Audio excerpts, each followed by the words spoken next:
Man, hey friends, this is attempt number 3, so bear with me. I'm trying my best to make a decent semi-organized video here.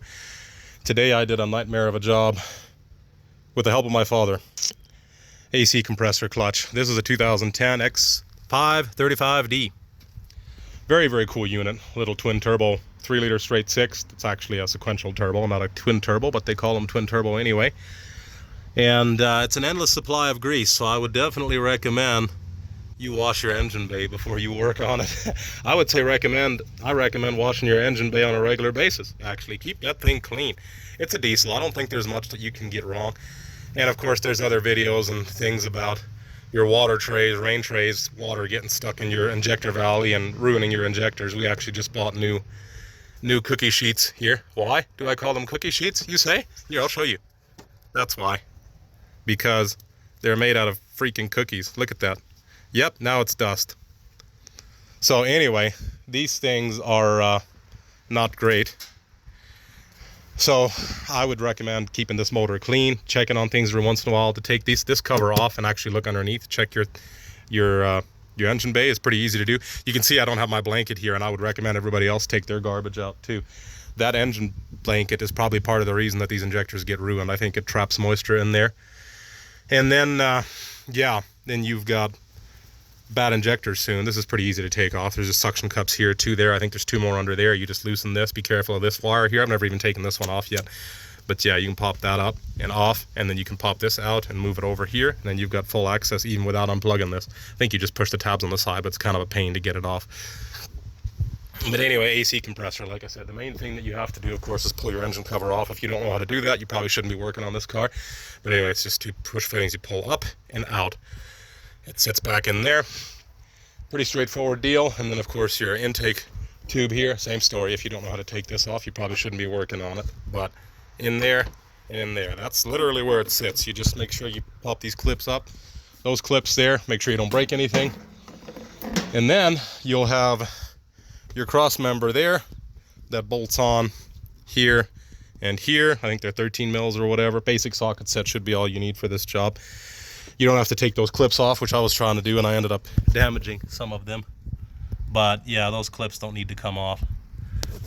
There's just this one stud here that actually holds this one on, you can see.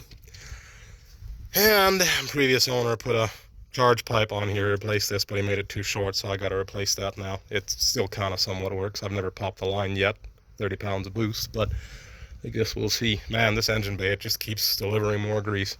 I've washed it so many times already. But then you're up to your fan shroud, and your fan, mine you can see, is broken up here where it clips into here, where it slides over these tabs. Be careful with all this plastic stuff. These BMWs get real brittle when they get old, I think. But anyway, then you got these 2, one on each side. Ah, look at that. I folded this one. So that's one very important thing to remember. This one folds. So once you get it popped off on the inside, you fold it away, and then you can get that off. You might have to take your charge pipe off. If not, you can just slide this up, I think, and off if you'd rather. But very, very simple to take off. Literally all you do is just down here. See these tabs right here? Maybe it's easier to show you over here. You just push those tabs in. Just like that. And the same with that one. You just push it in. Push it in like that, and then it clears. And like I said, remember to fold that side with a screwdriver or whatever, otherwise you're not going to clear this. Make sure nothing else is connected to it. Mine's got like 500,000 on it, so this rig is old, doesn't really owe anybody anything at this point, and a lot of things might look different. This one's deleted. There's this line here that goes on all your wastegates, I believe. You can pull that off. Mine didn't have a clamp or anything, so it should be good there. Keep in mind, this is for the 4-rib. So if yours has more than that, then your job is going to be different. It was a bit of a disaster, but I think that's really all you need to take out to access this. You're going to need to shorten a pair of snap ring pliers. You can see I took the handles off of there, and I shortened these each probably about 1 inch or so with a bench grinder. Otherwise, you won't be able to clear it. So there's 3 snap rings in here. I believe you have to take every single one of them off. You'd start with this Torx T30 there in the middle. It's got Loctite on it, so be real careful when you take it off. Might be a pain. Make sure you don't strip it. But yeah, maybe take that off before you take the belt off. I took off the belt first, and I just held onto the clutch with one hand, and yeah, fully off with the other. But I am kind of like Superman, I guess. Just kidding, of course. And then to pull this, what they call a stretch belt off, I don't have the fancy tools that you can get for probably $5 at the parts store. So anyway, I just had my son, actually you can get, you know, your kids or your wife or your dog or whoever's capable of going to push the start button. If you want to just crank it a little bit at a time, just push the button, let go of the brake. Like if you do it quick, as soon as you let off the brake, it stops cranking. So that's a pretty easy way of doing it. But anyway, I just went behind the belt, put a little bit of pressure like that, and it popped off pretty easy, actually. I think I did one rib first, and then it popped off right away very easily. And that's the same way we're going to put it back on, is just put some pressure on it, lube it back on. And of course, once you take that Torx bolt out, you can take your clutch off. This one's all burnt up, as you can see. Now, if you want to test your coil, your clutch, before taking it off, I believe it's just resistance. If you have no reading between here and here, then your clutch is probably bad. If it's reading somewhere between 3 and 3.5, somewhere in that range, your coil is probably good. But even if your coil is good, I guess doesn't necessarily mean that this isn't all burnt out to the point where it doesn't work anymore. I don't know. How does that even work? Anyway, I'm not a mechanic. My father's a mechanic. I'm just trying to help you guys out. But anyway, keep in mind, you got to unplug this up top. This wire is on top if you want to test it, and of course to remove it. So this can be a pain to get out. And you'll notice down here, it's actually just the tip that actually plugs in there. You see that? Just the tip. That's what she said. Anyway, and then you can see that little clip that holds it in place. We're going to go to the bottom. You see that? So it goes underneath that. You push the tab just on top there. You can see it real clearly. You push that tab in and it pops right out, and you can pull your wire out, and that's where you can test it. And of course, that's where you do the new one as well. My goodness, my phone brightness goes down because it's out of the sun in the dark down there. But anyway, then you can test it there. But then after you have this one off, the face off, the clutch, whatever you want to call it, then in there you're going to have one snap ring that has to come off before your pulley and your bearing come off. And they can be kind of a pain to work off too. I think my father used a pry bar and a brass hammer, he said. To tap that off, a little bit of pressure on one side, you tapped it with a brass hammer. That's not going to mar anything on the other. Granted, you're probably replacing that anyway, I suppose. So anyway, he did that. Here's the belt. I'm going to replace it. Yeah, this one's kind of rough. But anyway, we are just going to reuse it for now. And he tapped that old bearing off. That can be a pain. Keep in mind, this stupid job took us like 4 hours. So it's definitely not that simple of a deal. But anyway, like I said, you can pull this hose off if you want to. You don't have to. I don't think, but it's probably a lot easier. And then once you have that off, you got 2 more snap rings, both of which have to come off. One you can probably take off before even taking that off, but I'd do that first. 2 of them go one way and one goes the other. Of course, you need a basic snap ring set. I already mentioned you got to shorten these, and you know how to use these, I'm sure. Not much to it. But them snap rings, to get them out, they are a nightmare. You got to shorten them because otherwise it will not fit between the rad and your pulley. And like I said, that's a nightmare. That was by far the worst freaking part of the job ever.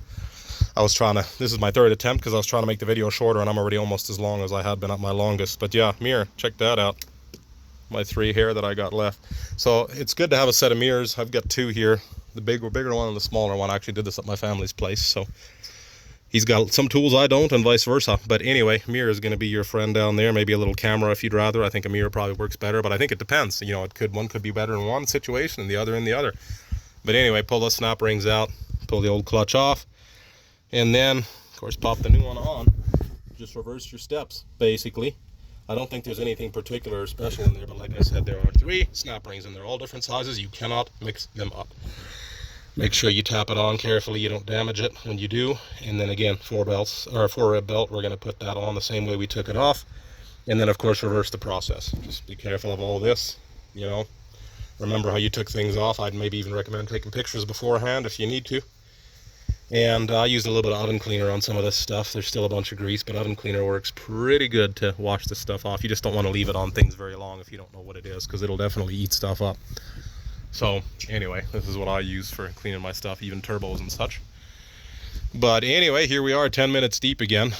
And I just didn't want to take a video of the whole thing because that would have been just a disaster. And I'm not good at editing or anything. So hopefully this helps somebody still.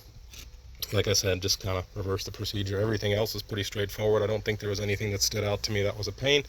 Like I said, unplugging, get off me, you stupid flies.